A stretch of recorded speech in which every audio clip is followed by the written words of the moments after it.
मुंबई 1959। 3 गोलियों की आवाज ने सिर्फ एक जिस्म को नहीं बल्कि हिंदुस्तान के पूरे अदालती निजाम की बुनियाद हिला दी। कमांडर काउस नानावती, बहरिया का सुनहरी सितारा, आज मुजरिम के कठघरे में खड़ा था। कमांडर काउस नानावती हिंदुस्तानी बहरिया का फख्र, एक सजीला अफसर, वतन का मुहाफिज और एक खूबसूरत अंग्रेज बीवी सिल्विया का शहर।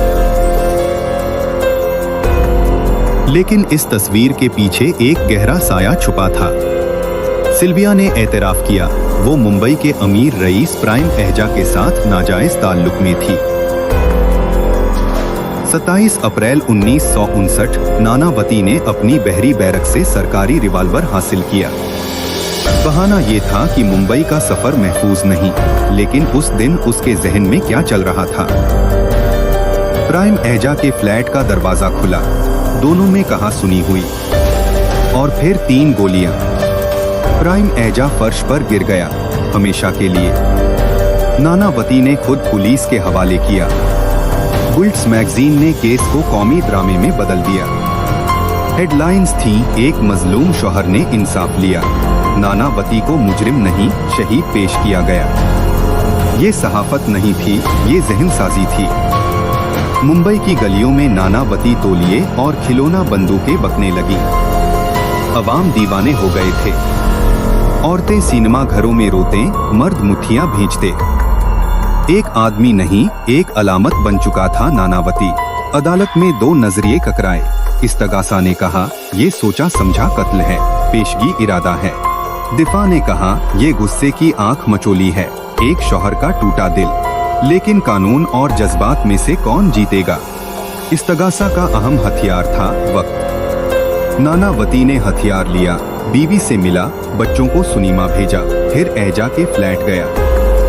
ये घंटों का सफर जज्बात की लहर नहीं हो सकता, ये सर्दमहरी से किया गया कत्ल था। जब ज्यूरी का फैसला आया तो पूरी अदालत हिल गई। 8 के मुकाबले में 1 से बुरी, नानावती बेगुनाह। अदालत में तालियां गूंजी, लेकिन जज IM चुगला ने माथे पर शिकन डाली। क्या ये इंसाफ है या जज्बात का फैसला? जज चुगला ने वो किया जो हिंदुस्तानी अदालती तारीख में पहले कभी ना हुआ था। उन्होंने ज्यूरी के फैसले को कजरवी करार दिया और केस हाई कोर्ट भेज दिया। एक तारीख साज कदम। पर्दे के पीछे सियासत उबल रही थी। मुंबई की पारसी और सिंधी बिरादरियां मुतहर्रिक थी। नानावती पारसी था, एहजा सिंधी। ये कानून नहीं, बिरादरी की जंग बन गई थी। लाबियां लगी, सियासत दाहिले, गवर्नर तक बात पहुंची। हाई कोर्ट ने नानावती को कसूरवार करार दिया, लेकिन फिर एक अनोखा सौदा हुआ। गवर्नर ने नानावती को माफी दी और बदले में सियासी कारकुन भाई प्रताप को रहा किया गया। 1960 में हिंदुस्तानी हुकूमत ने फैसला कर लिया, ज्यूरी सिस्टम खत्म। वजह साफ थी, नानावती केस ने साबित कर दिया कि मीडिया और जज्बात आम लोगों की अकुल पर हावी हो सकते हैं। 1973 की फिल्म रुस्तम इसी कहानी पर बनी। राजेश खन्ना ने नानावती जैसे किरदार को जिंदा किया। 2019 में वेब सीरीज ने नई नस्ल को झंझोड़ा। ये कहानी मरी नहीं, ये हर नस्ल में नए सवाल उठाती है। 3 गोलियों ने सिर्फ एक आदमी नहीं मारा, उन्होंने एक पूरे निजाम को कब्र में उतारा। आज भी सवाल जिंदा है, क्या इंसाफ जज्बात से आजाद हो सकता है? क्या मीडिया अदालत बन सकता है?